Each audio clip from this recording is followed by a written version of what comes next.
El Grupo Liberal tiene por 2 minutos la palabra la señora Schaake. Thank you, President, Minister, Commissioner, colleagues. It is regrettable we could not have this debate on the terrible situation in Syria with the High Representative herself when she finally did decide to fulfill her duties and appear before this Parliament yesterday, after a delay of 2 months.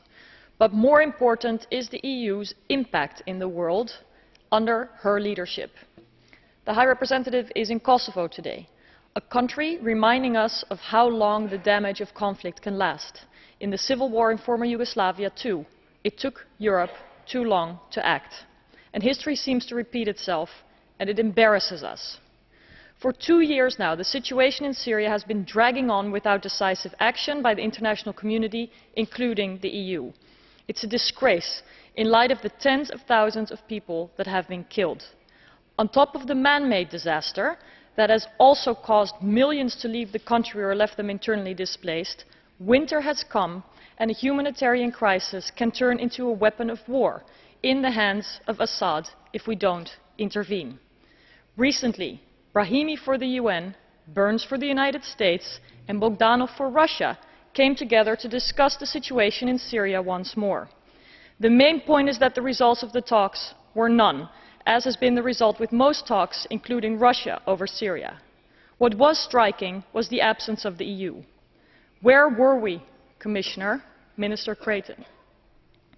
Let us at least take the initiative now for a UN Security Council resolution that will ensure aid can reach people.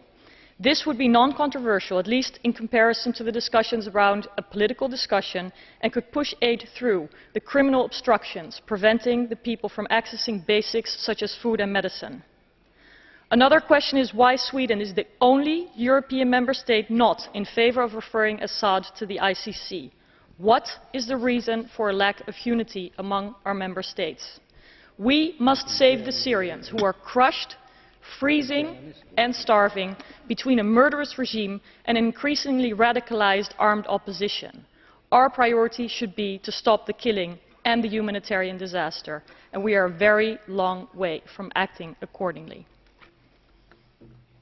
Muchas gracias, señora Schaake. En nombre de los Verdes y por 3 minutos tiene la palabra nuestra collègue Hélène Flautre. Merci, Monsieur le Président. La dernière fois que nous avons parlé de Syrie, c'était le 12 décembre à 22 heures avec Madame Malmström, et on avait évoqué les scénarios catastrophiques et macabres qui, malheureusement, 2 mois plus tard, se retrouvent parfaitement